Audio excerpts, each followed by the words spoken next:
Alright, well, let's go into the HBO card. We basically won last night because this time it was a little bit more competitive. Showtime times they beat HBO on a consistent basis. I'm going with Showtime, dog. So you already know what I'm going with the Showtime. I'm going with the Showtime. Showtime with content, The Showtime HBO with quality. I mean, we're talking about the actual fights. Right, content. Yeah. So Showtime kind of won again because they had more. Well, no. HBO had 2 knockouts last night. Yeah, but the second one was kind of that's what I'm saying. Like, the second one wasn't a lot of competition. But let's go to the undercard. Chaz Witherspoon versus Chris. Let me explain something about GYGB fam and to the other GYGB fam out there. Listen, man, we're from Philly. No hidden agendas, no mistake about it.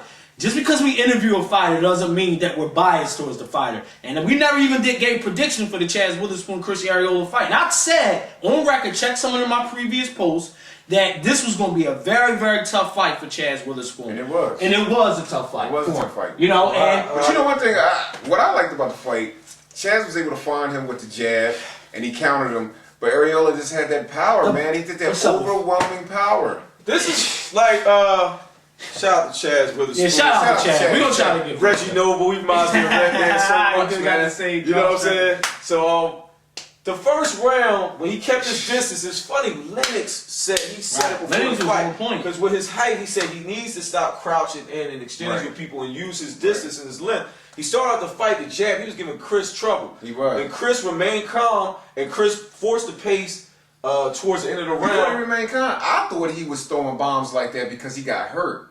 I actually thought Who got hurt? I thought Chris got hurt with one jab that Chaz landed on Chris. He landed some good inside shots. He was mixing it up nice early on. Right, and then even Chris said it at the end of the But fight. here's the OS punch. He said when you get hit like that. The He said you get hit. I didn't want to say it, but when you get hit like that, he said, and that was prompted Chris to really come at Chaz hard. Because Chaz, in that first round, Chaz was landing some good inside uppercuts. I thought the inside where he needed to be. When Chris jumped on him, and punched himself out, and Chaz didn't do anything. Right. Like at the very end of that round, Chris was sitting there after throwing that big barrage, and I think Chaz might have been buzzed a little bit, but I thought that was an opportunity for Chaz to jump on him. But then after that, Chaz had a good second round, but then Chris just seemed like a stronger fighter.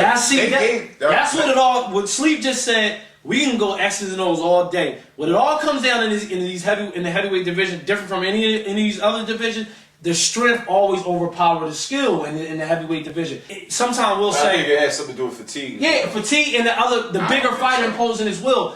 We always say, well, they stopped throwing punches, or they should have did this, or should have did that. We've been training. I know why. Yeah, and it's like we say that, but how do we don't know the physical strength? Me leaning on you and you feeling my power. That might have slowed. Well, Chaz said himself in the interview after the fight. He said that his pride got the best of him. So he went in there head on and traded with Chris. Right. He should have stayed on the outside. That's what we're going to get to next. And just jabbed him and jabbed him and jabbed him and let Chris get tired, take him into the deeper waters, and then start getting in close. When we got to that third round, Chris started throwing wild, rangy punches. That's when you got to take advantage of. I think Chaz should have used his legs more and tried to counter. Chaz tried to lay in the pocket and trade with him. And he tried to trade with him and he got hurt. And then he didn't, as my man Teddy Atlas said, he didn't behave like a fighter. Behave properly like a fighter. Because when he finally thought to hold on, Chris jumped the gun, pushed him, and put a lot of pressure on him. And he started landing punches, man. I mean, it was a good fight, though. I thought it was a good fight, too. For what it lasted. And, you know, now, let's get to the controversy. The fight, the end, that was a horrible job by the referee. Yeah, well, you know, it was considered it was no contest or something, right? No, they disqualified. It was a disqualification. They disqualified Witherspoon. Right. But look, this is the whole thing. Because it was a knockout. Right. Fans, I want you to but chime they in. didn't rule it a knockout. I want you. It was a disqualification. This is what I saw. The fans, I want you to chime in and tell me your opinion. The referee never heard the bell. That was the problem. Right. He never heard the bell. Now, when Chaz fell down, Chaz should have been counted out. He should have been able to continue because he got up, he fell again. Generally, when that happens, referees wave the fight off. Yeah, but you know what I'm noticing? All right, but listen. Then he got up, and when Chaz got up, he fell back against the ropes. He said, "Walk to me." He walked to him, and he was stumbling. Right. He should have waved it off there then. But if you're going to say, I heard the referee say he got up. Then he looked, he said, Did the bell ring? He didn't know the bell rung. His people was on the mat because the bell rung while the count was going on. Right. So even if so, you deduct points. We seen fights a la Mayweather and Zab where people came in and fought and they got fined and the fight continued. Right.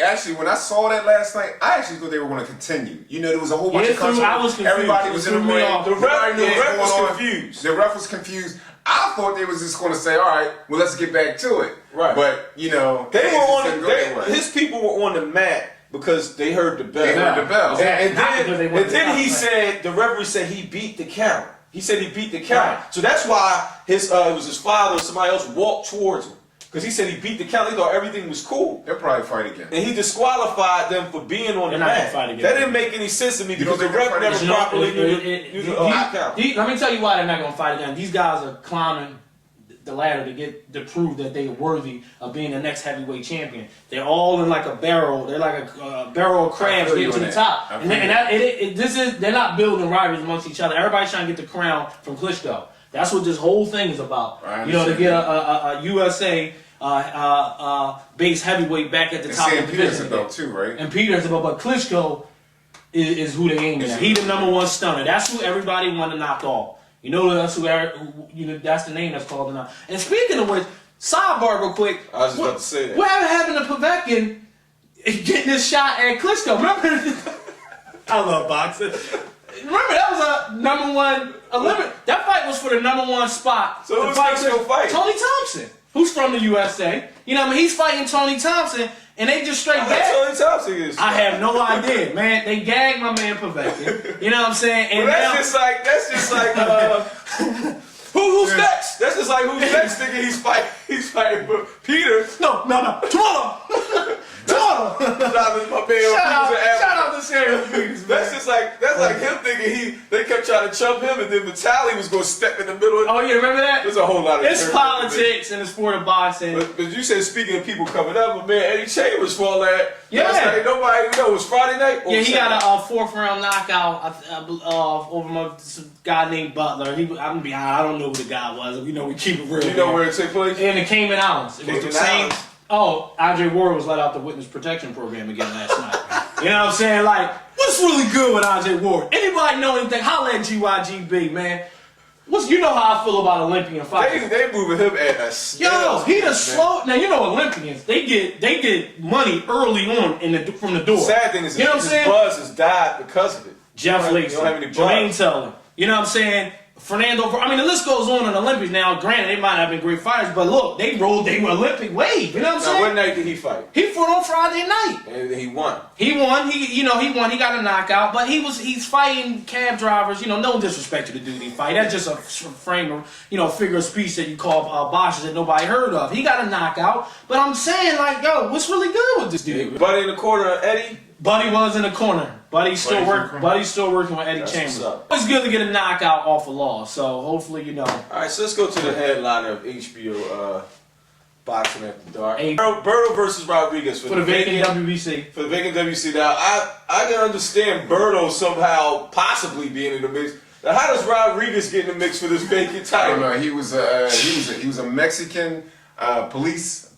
Yeah, he got an interesting story. And he actually was fired. He looks like an actor. He looks like an actor who belongs to the next Bob Fast and Furious. He came with the Bob Big Boy's hairdo in the beginning. The pompadour. He looks like he used to be on Fast and Furious. You know how you look at a guy and you just wonder. You know Berto gonna knock him out as soon as he comes out. You just wonder what round. Live for this WBC belt. That's what we ain't got enough time in this 10-minute segment we do to get into the politics of rankings of boxing for these belts and sanctioning bodies. Shut up! No, I didn't. Let's get into Berto. Luke set it up real good. It wasn't really nothing to talk about the fight. He knocked the dude out. He fought a scab. Let's talk about Berto, where he fits in the welterweight division. I think that's more. Now I'm not sold on Berto yet. Now I'm gonna say this: when we went to the Pat Mattel fight, and he fought. Who did he fight on the undercard? We saw a different side of Berto. David Estrada. We saw the toughness side of him. Because we had some game veteran Estrada who took a lot of people to war. We had questions about Berto's chin. He was eating a lot of leather in that. I saw a lot of him in that fight that made me a believer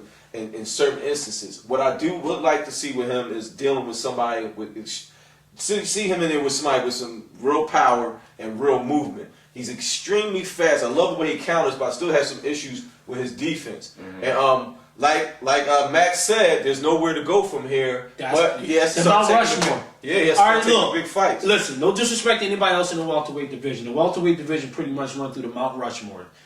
Antonio Margarito, Miguel Cotto, and Paul Williams. Right. And if you want to throw Joshua Clottey in there as the fourth person, those are the people you're going to have to beat to get where you need to get to. Can he beat any four of those people? But it's not. I wouldn't put him in the ring with them yet. I think it's. But eventually, like he gotta get. What you I gotta at least see him against Zab Judah and Clottey. Clottey boxes, sir. And no disrespect. A good fight is Berto and Zab Judah. That's a good fight. That's a good fight. But and also we said Berto and Shane. But if Shane finds him, it could be. Shane not gonna beat Sergio Mora. So.